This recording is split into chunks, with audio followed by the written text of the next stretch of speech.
Today is a time where we get to just share a little bit about our hearts and Havenwood.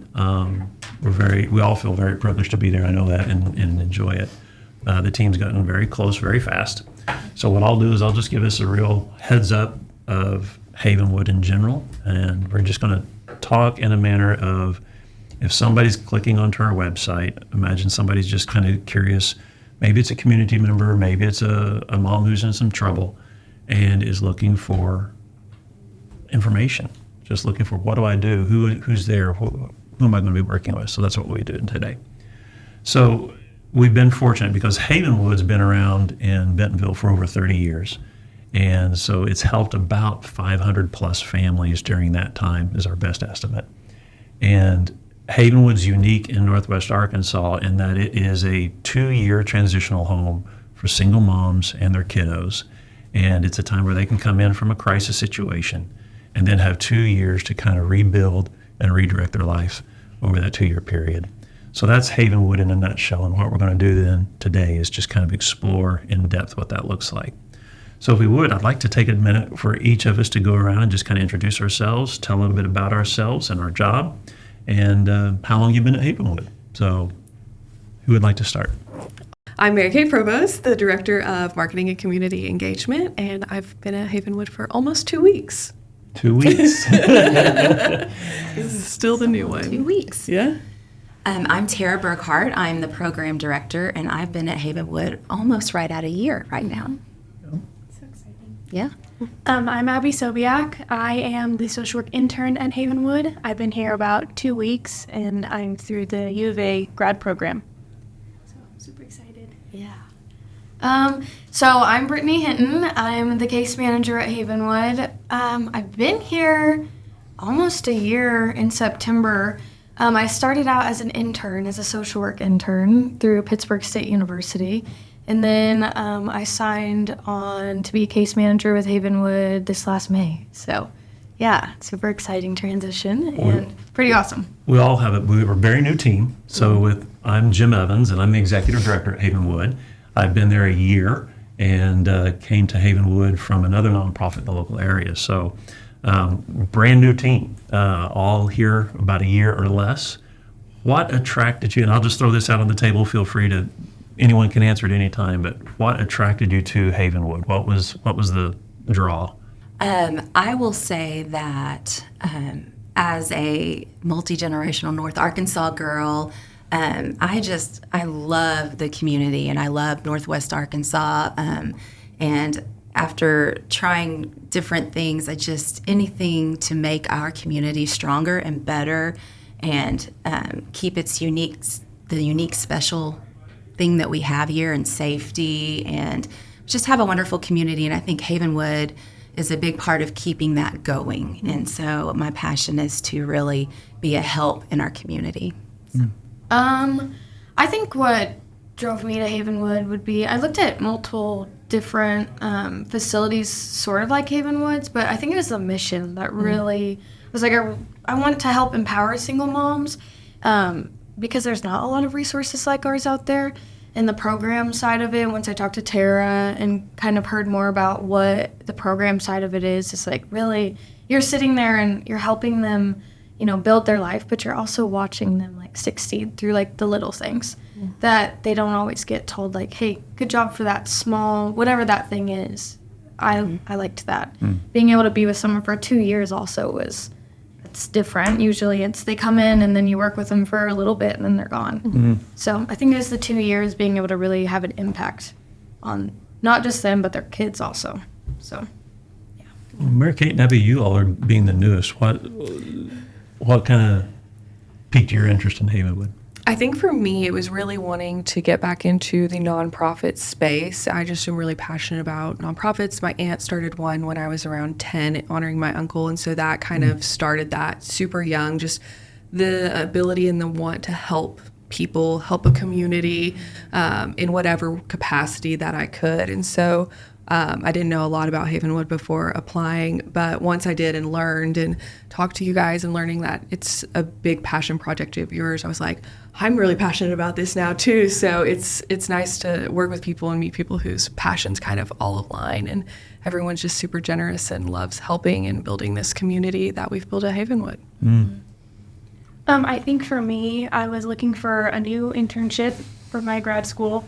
And so I kind of got talking with Tara here, and she kind of told me a little bit about the program. And I didn't know much about Havenwood at the time. I knew that it was there. I knew it helped single moms, but I wasn't super familiar about the mission and everything that you guys do at Havenwood. And so once I got talking with Tara, she told me a little bit more, and it just sounded like a perfect fit. I was really interested in getting to know the moms and getting to help support and get them to where they wanted to be, and to be part of that community, and just getting back to Northwest Arkansas as much as we could, and then spreading the word about Havenwood, because I didn't know much about it at the time. And so that just kind of made me think that maybe other people don't as well. And so I want to be a part of that, sharing that, because once we get the word out there, we can help more people as well. One of the things that I loved about Havenwood when I was kind of looking around, and again, I've always been in that space of bringing a resource to a need, and I've always enjoyed that in the nonprofit. But at Havenwood, it was very specific. It was you met the family, you met the kiddo that was getting that help, and that became very personal to me. And another aspect of it that was a little unique, it kind of surprised me. I'm one step removed from the program team. You guys are on the front lines, you're dealing with the families. I'm kind of one step back, and it became very apparent to me how the community can help care for the caregiver, that you all are really the ones interacting on a daily basis. But what I really enjoyed seeing was those volunteers and those partners that would come alongside to help you all do that job better. And that really kind of spoke to me. So I get the benefit of kind of the personal touch with the families, but at the same time feel like I'm contributing just by kind of supporting the team in that way. So it was really a fun transition for me as I looked at Havenwood. We've talked a little bit about Havenwood at a high level, and Brittany, thank you for mentioning that our mission is to empower single ladies and their children to move from crisis to self-sufficiency. And we all recognize that's a process, and at Havenwood it's a 2-year process. And so let's take a minute to just describe some of that model. So if somebody from a community or somebody was checking in on us, how would you describe our model to them? For a family comes to us and they have next to nothing, or maybe they have what they could carry in their car or whatever they could bring along with us. What's that model look like compared to some of the other agencies in the area? How would you describe it? So I'll jump in. We are unique in a way that we have both mothers and small children under the age of 10. And so we really work with both moms and children. And so it's neat hearing Abby talk, because I know she's always been passionate about children. She's always been like the best babysitter. I've known her since she was little. And so it's neat for her to come in and see that she can work with both kids and adult women. But as far as our model goes, it is more of putting the oxygen mask on mom first so that then she can care for her children. And so we really are working with mom to help her feel safe and to feel that stability start to set in. That's why the 2 years, as Brittany mentioned, is super special to us and important. And so our model is time and doing it on an individual basis, helping mom to get on her feet so that she can do what she needs to do to take care of those babies. Yeah. So we have 4 pillars that we refer to often: safety, stability, community, and education. And I like those pillars, that everything we do is kind of built around that. So a mom comes in, they may not have much, they're in a crisis mode. They receive this apartment, and this is the part I love, that this apartment's fully furnished. I mean, and it's new. It's not hand-me-down. It's not secondhand. But they walk into a really nice apartment, and it might be small, but it's nice. And they can feel safe, and they can feel secure. And now they start their journey. Tell us a little bit about the model and how you kind of walk with them and work with them and in their time at Havenwood. I think it's really unique. Kind of, you talked about the 4 pillars. So when they first come in, we're really focusing on their stability, because a lot of the times they'll come in and they don't have childcare, or some of them don't even have jobs at the time. So we're really focusing on, okay, let's get you to a job, let's get you childcare, let's sign you up for benefits like SNAP or whatever that might be, like insurance and Medicaid. And some of those things, they sound easy, but they can be hard when you're focused on your 2 kids and trying to find out, where you can be safe. So I think it's unique because we come in and we hit each of those pillars. Okay, first we're going to work on stability. And then once we get you stable, we're going to look at education. How can you get your GED? How can we help you go to college? That's a big thing, I think, because education, it seems easy to achieve, but it's not. It can be a huge barrier, a challenge, but Havenwood helps the moms, dive through those barriers and challenges and find easy ways to achieve education or a good job or really good insurance like some of our clients have now. So I think that's really special. They struggle with self-confidence when they come in, and I really feel like that is a big part of our job, is to say, be their cheerleaders. You can do this, one bite at a time, and we are here to help in any way that we can, and that's a really special seat to sit in. Yeah. And I've only been here for 2 weeks, but I've already seen it because they accomplish one thing when we sit down in case management. And then when we are there saying, that was really good, that was a good job, it builds that confidence, and then they feel like they can go do that next thing. And once they do that, they feel like they can all of a sudden handle all of this on their own, and then all we're doing is just checking in at that point and helping them whenever they reach out when they need help. Just building that confidence where they feel like they can take on the next step and they can build this life and take care of their kid and feel safe doing it is huge. Yeah. It's insane to see, like, specifically thinking of like one client who came in who is she's very quiet. She didn't have like any confidence, you could tell. She didn't know what she was doing in her life, and now she's a completely different person. She's an amazing woman, has so much confidence. She knows exactly where she wants to go, what she wants to do with her life. Her and her kid are both super happy. She's gotten into all the resources that he needs. It's just, I don't know, it makes us feel good, but also like that's part of the reason I think I continue to show up, because I get to see that. So About how far into the program is she? she's about to be in phase C. So, C. So you have different phases. Yes. Okay.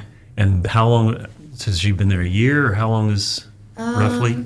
She's been there a year. Yeah, she hit her year in August, so that was a huge accomplishment. So she's already made that much progress in a year's time, and she'll still have another year to kind of keep working towards that self-sufficiency and that independence. Yeah. Okay. She has extreme goals to, get a house, and, she really wants to buy her own house, and so that's something we're helping her with right now, and I know she's going to do it, and she knows she's going to do it. She has that confidence that we've helped her gain, so I think that's awesome. One of the things that I brag about often is I mentioned the furnished apartments at the end of that 2-year progress, where a client is now ready to what we call graduate from Havenwood and go out and be our 3rd-year alumni network. They're ready to move out and live independently, but they're still welcome to come back and stay connected for either mental health services or maybe be an encouragement to the other ladies that are there. They get to take everything in that apartment with them to their new residence, and that's something I think is really cool. Something we can celebrate, because that way they don't have to start over. They truly get to graduate and try to step up into that next level, and that's really fun and then you get to decorate the apartment for the next. Start all over. Start all over Do it again. again. Yeah. Well, and that's a model too that you all have taken on that I deeply admire in, because those apartments are customized and personalized for that next family. And so that's really a neat aspect of it.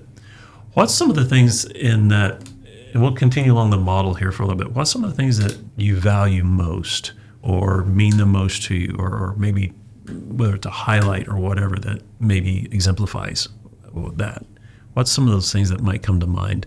I mean, for me, it's just seeing those little wins. We really celebrate even the smallest things. If they've struggled to get their child into childcare, it's taken a month or more to get the right place, to get the vouchers in place, and they finally get that kid in. And we know that that's going to start the snowball effect, and them getting their job, getting their car, getting all the things that they need to become successful. Just one little thing like getting them in childcare. We celebrate those things, and that's fun. I mean, it's so much more rewarding to celebrate things like that to me than a big sell or paycheck. I mean, that's the difference in nonprofit world, I think, is you're celebrating real life successes. So, I really like I know I already talked about the education part, but I really like that because some of them that come in, they've either left high school early or went to some college and didn't finish it. And so they're working these jobs that they don't really enjoy. And they want to go out and get, jobs that I can't think of the right word, but like even a career. Yes, a career Long jobs. term, yeah. Yeah, exactly. And so I think the education piece is big for me because we boost them up so much. Like, you can do this, you're here, like, just keep pushing, like, you can do it. And then eventually they either get the certifications, or we have some that I know are going to get their GED, and they're going to be able to go and actually do that long-term career that they want and that they're going to enjoy. So I think that's a big thing for me. We also have moms that have long rap sheets, felonies, and to be able to tell them, you can work, you can have a career, you don't have to work fast food the rest of your life. And we have connections in the community, which has been a beautiful thing that says, yes, we hire felons. And that's one reason why I love Northwest Arkansas. There are so many people that want to help. And so being able to give these women just new lives or help them find their path to a new life it's just super rewarding. It's kind of like what you said when you were talking about how we have some that are felons or whatever crisis that they come from. I think part of our job is showing them they're more than that crisis, or they're more than what they came from. And they didn't hear that a lot throughout their time before Havenwood. And seeing like the transition of them really seeing like, okay, I am more than what I came from is just, I don't know, it's amazing. We're cycle breakers. That's really similar to what I was going to say. I like the community within Havenwood because every woman that comes in has a different story. None of them come from the same background with the same exact story. And I don't want anyone thinking like, no one's going to help me. I can't reach out to this location because I have this in my record. I've done this in the past. Everyone that comes to Havenwood has a different story and a different background. And that doesn't define you. That doesn't label you. It is very important that it's out there, that no matter what it looks like, there are resources. And I think Havenwood's one of the big ones that we can get you help. It doesn't define you. You can do great things. And we're just a stepping block to get you there. They do all the hard work. So yeah, that's huge. This is an unfair question for you. Mary Kate's still new. What excites you about, maybe you haven't had the opportunity yet to get that aha moment, Right. but what excites you about the prospect at working at Havenwood? You're here to help marketing, volunteers, event management, and so forth, but what ties it into you what are you excited about? I think last night's a big testament to like what kind of clicked for me. We had a community night. We just had dinner and we hung out and we played games. I met all the residents for the first time, and I got in the car and I was like, my cup is so full from that. And then I realized they have a very important job, helping these ladies, get through the whole program, and the 2 years is so important. Like, I was like, if they were just here for a month, it would not be the same at all.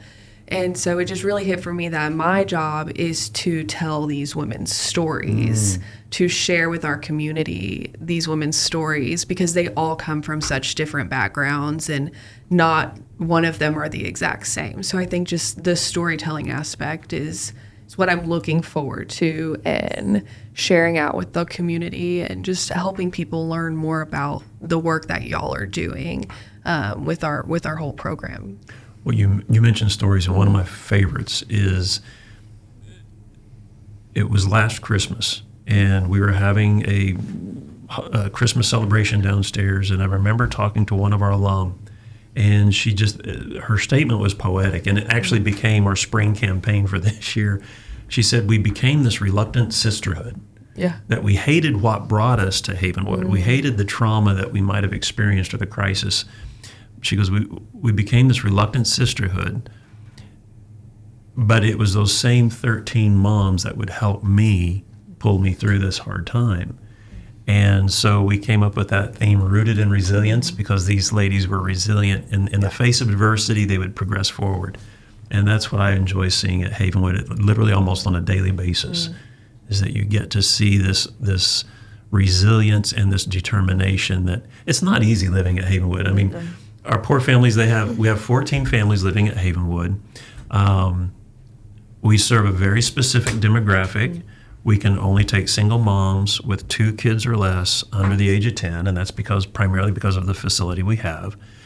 And these 14 families share 3 washers and 3 dryers. It's constant rubbing elbows and bumping into one another for whatever reason, And so community means a lot there. They have to be able to get along, and that's not easy. What else about our model then? Is there a relationship or maybe a highlight or a story you would like to share from either the past year that we've been there or recent like this one? Is there a highlight that you all think of? I'll share one. So our apartments, though small, have a full kitchen, a full bathroom, just everything you really need, good-sized closets, decent storage. So we had a new family that drove in from Florida last fall, and it was sight unseen, just trusted that she was coming to a place that was going to keep her safe. And when we showed her the apartment and her 6-year-old son for the first time, they saw the bathtub and they both got teary and started crying. And of course, we as a staff started crying watching. They had never had a bathtub before. They were so excited about having a bathtub. And so little things that you just don't think about in what we see and what we experience, it's just crazy. Anyway, the apartments, I think I would say, really, though they're not anything super fancy, they really do offer what these women are needing at the time. So, I think there's been numerous occasions where, just recently we had a girl move in, and she has two children, and she's been kind of working through some things, and she came into the apartment and just kind of started crying and was just thanking us like over and over, like, thank you guys for giving me this opportunity. So the apartments are huge. I think it's just so different than the other programs around Northwest Arkansas, because yes, it's all in one building, but they get their own space. It's their own home. They can lock the door, they can go in there whenever they like. It's not a community living space. And I think that's what's so different and so unique. And, I think with that, like, we're like fostering independence while also like letting them be dependent on, meeting with you weekly for case management meetings or just helping them find resources. That's something like I didn't know before I came in, is their individual apartments. Like, it's their home, and we really created a home with the new furniture, and then they get to take it with them, and they still have that piece of independence while having a massive amount of support. It's really cool. Another thing that sticks out to me is when the women first come in and they start in our first phase A, and they complete the phase, they get to go to our incentive store and pick out something that they want to have. And there's different levels to each thing in the store. So if you're in phase A, you get to choose from phase A section. And just seeing them get so excited about completing the first phase and then going upstairs to go in the incentive store and pick something out, and then seeing them carry it around, even if it's like a water bottle or something. They're just so happy about that one thing because they're like, I did that. You know, a I huge completed it. accomplishment. Right. And they go around and tell the women about it. And it's just, Empowerment. it's exciting. It's part of the empowerment. It's very exciting. Yeah, women supporting women. Yeah. That's cool. We talked about some of the successes. What are some of the hurts?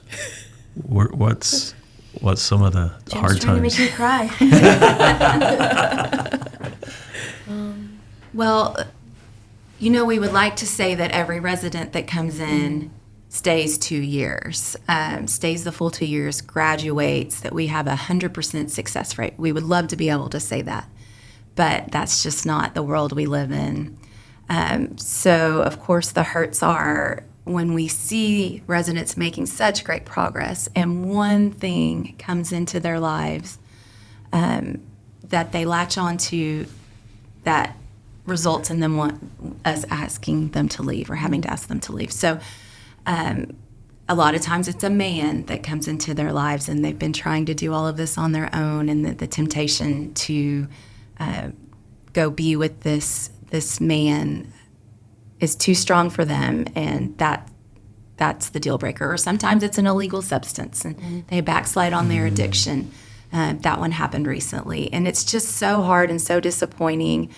It's very difficult to be that person that has to ask this family to leave on such a short notice, but we have to keep all of our other residents safe. So I would say that's the hard stuff right there. Because, you know, part of me wants to give them chance after chance after chance after chance, and that is something that you just can't always do. So. Yeah, I think for me, and from like the case manager perspective, you get so close to these women Yes. and like their families. And, you know, I watch them get so excited about these accomplishments, and we get excited with them, and then having to ask them to leave is hard. I'm going to cry. Yeah. It's emotional because, like Tara said, you want them to stay, and they can't. And I know that they'll find their way again, but it's hard. It was really hard. Asking them to leave is hard. We do fall in love with all of them. We really do. I'm already in love. Like, Like even the really difficult ones that don't want to let you in. Yeah. We love them, and we love those kids. Oh my goodness, we Yeah. love those kids. The kids that's the hard too. That's the one that gets me. And we're all obviously very similar in that we're very sensitive. But I still remember, they're no longer there. They left. But I still remember a young man when I first got to Havenwood. I would get to the office early at just about the time he was leaving for school, and he always came by the office and would knock on the door and want to give me a fist bump. So he'd give me a fist bump on his way to school every day. And that was the unexpected joy, pain that I did not anticipate. When they had to leave, that was tough. And he was a great little guy. And so the downs are really down. We're either mountaintop or valley. And Right. that's not easy. And so... And Jim, I have to interject there too. Go Last ahead. night, at that group night that Mary Kate just spoke of, last night I saw you speaking to little Joshua, who's 4 and full of energy, and Jim was just leaned over with his arm on the fence in the park and just having a real man-to-man conversation with Joshua, and I just loved that. And he was just all about it, you know. He was just taking it all in. Yeah. Little Joshua, he's a handful, all right. Yeah. And go ahead. I think something too that's important to remember for like our team, and I think Tara and I and Mercedes remind ourselves of this a lot. Even though we have to ask them to leave, we still impacted them. Though it may have only been for a couple of months, they're still going to remember what they can do and what they can achieve. And I believe that one day when they're ready again, that they'll utilize the things that tools. Havenwood has helped them. Absolutely. I try to say that as often as I can, even to myself, is even if they're at Havenwood for 1 month, we've made some sort of impact on their future. Yeah. That's a good point. If you could say something to a single mom who might be feeling trapped or feeling in this crisis situation, whether it be abuse or homelessness or sex trafficking or whatever it might be, what would you want to say to them if they're looking for help? What would you tell them about Havenwood and why they might be interested? Havenwood's all about empowering the women, and I think that's the key. I think that's the most important part of our program, is showing the women that, yeah, we can help them, but they don't need us. They don't need us to sit there and hold their hand. They can do it on their own. And I think a lot of times, when you're in situations where you feel trapped or you feel like you can't get out, you don't have that self-control. You feel stuck. And showing them that you can do it, you are capable, helps them realize, okay, I can get out of this. And I don't have to go back. I can change the future for me and for my kids. That is spot on. And I would say that is what these case managers do so well, is they don't do anything for the women. They do everything to show the women. And so that, spot on, Brittany, for sure. Abby, you've been here a short while. What would you say to somebody would be your immediate impression of Havenwood? If they were looking for help, what would be your impression that you would give advice to them or whatever? I would say that Havenwood is a huge stepping stone. Like we said, we don't do anything for the women. We empower them to be able to have confidence that they can do it themselves. And I think a huge part of that is them feeling comfortable with the case managers and with the program here, that whenever they need help, they feel comfortable being like, hey, I can't figure this out. Can you point me in the right direction? And because you have to have that rapport, otherwise they're going to be stuck in that situation. And I think that building case management and being able to see them once a week or however often that we see them, it does build that rapport, and that they feel comfortable sharing a little bit of their story if they feel like sharing it, or just being able to ask for that help wherever they need it, and then for us to be able to point them in the right direction and give them that confidence. I think it's awesome. It takes time. Oh, sorry. No. It takes time. I think Brittany could tell you a lot of stories. Sometimes they come in and Brittany will say, they're not giving me anything. Like, they don't even want to be in case management. But then she'll come a couple of weeks later and say, oh my goodness, today is so much better. So it takes them time to trust and to know that we're genuine and we really want to help them.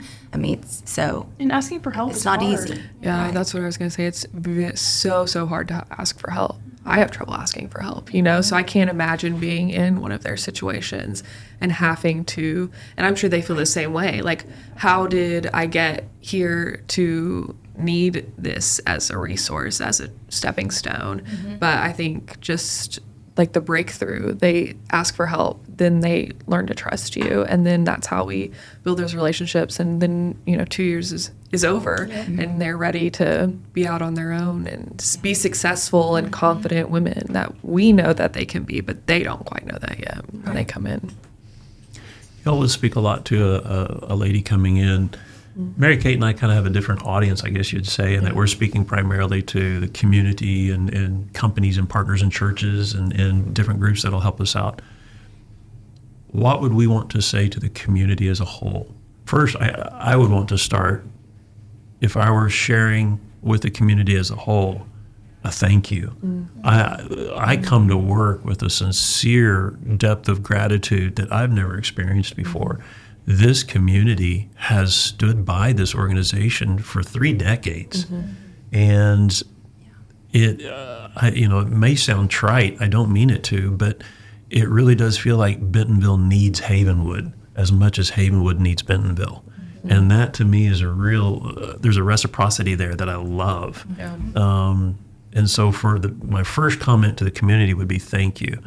And then you may have said it earlier, Brittany, we're not an emergency shelter in the truest sense of the word.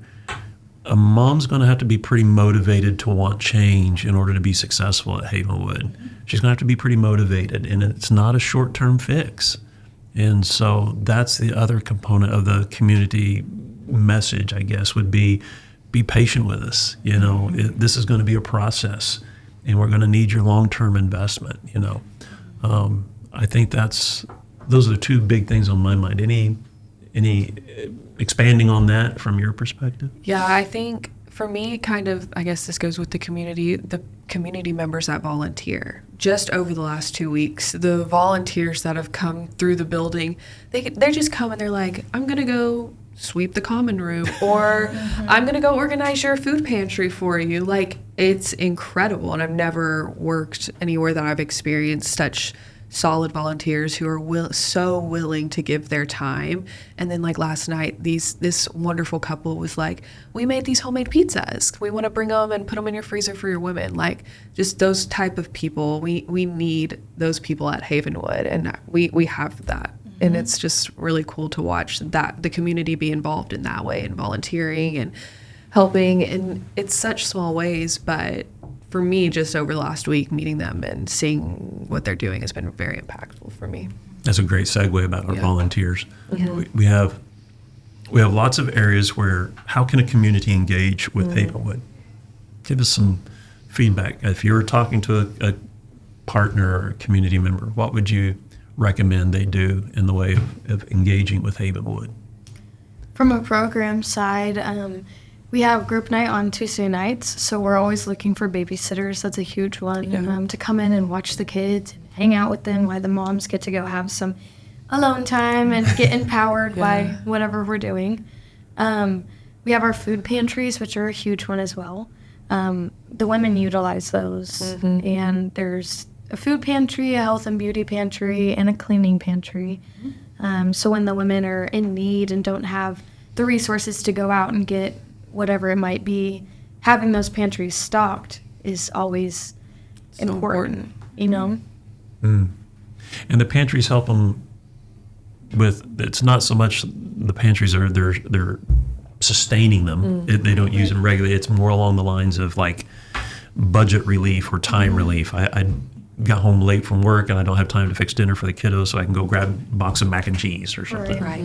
And right now, those things are very expensive, as we all know. Even having SNAP benefits, the moms are really struggling to get their groceries, and that's a hard thing to watch. It's hard for me not to just want to go out and buy groceries for all of them.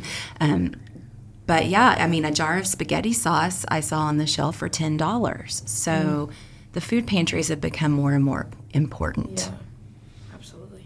I noticed, and getting off topic a little bit, but I noticed that Havenwood itself as an organization, we've had 4.5% increase in our rent expenses because we lease our space, and our moms do pay their rent, and it's a lower rent, but they do pay. But our rent has increased 4.5% this year. Our insurance for the building and all that kind of stuff has gone up 7%. The cost of inflation at the grocery store is hitting everybody. And so it's a little more expensive to run Havenwood this year.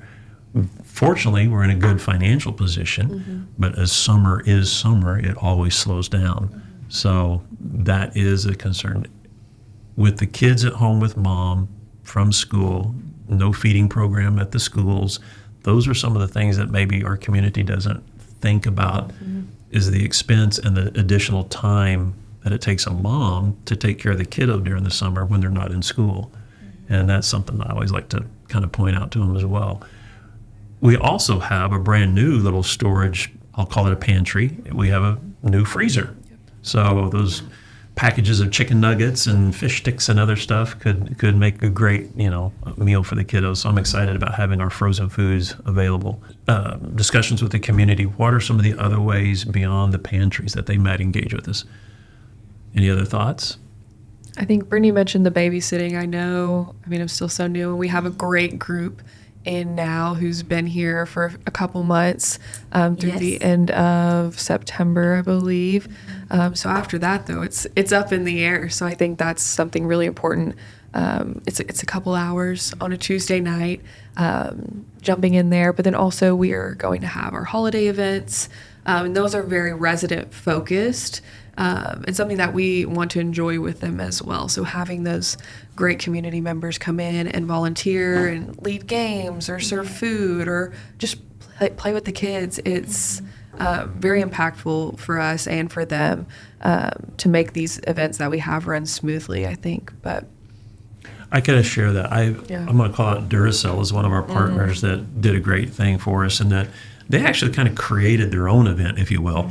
We had a graduation coming up where we were celebrating 3 mamas that had completed the program. They were ready to move out, and it was a really exciting time.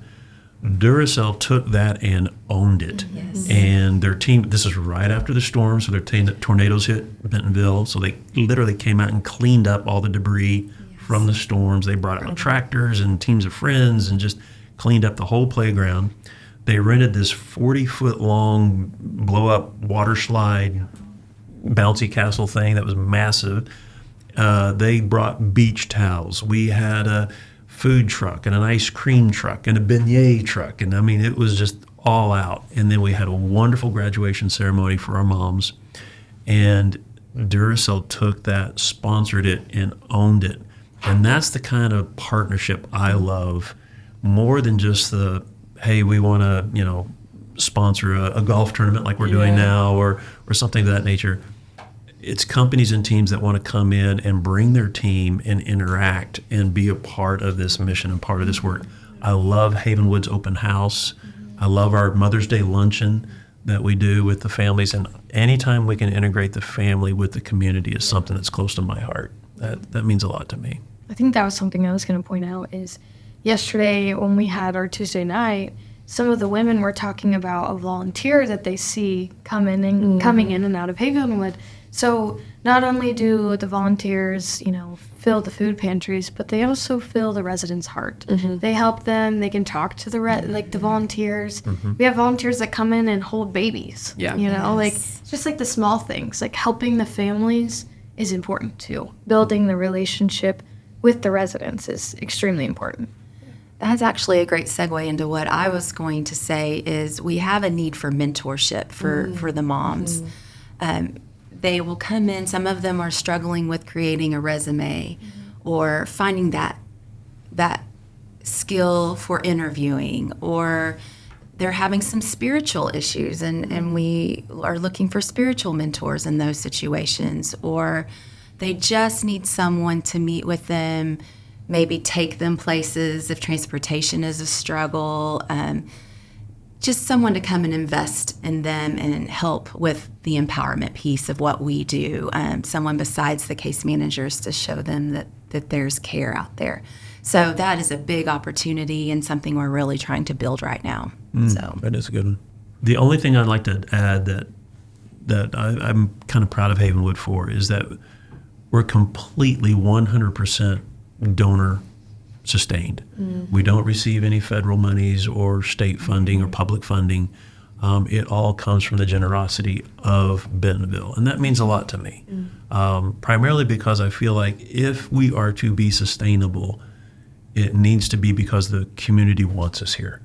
And so while we look for different revenue ideas and different things of that nature, it's very assuring to me that this community wants us here, and that's why those gifts are so important. As we come into the holidays, we'll be looking for partners to partner with us for Halloween and Thanksgiving and Christmas, and we'll integrate them as best we can into the families' lives. But that's one element of how Havenwood brings the community together to support your neighbor.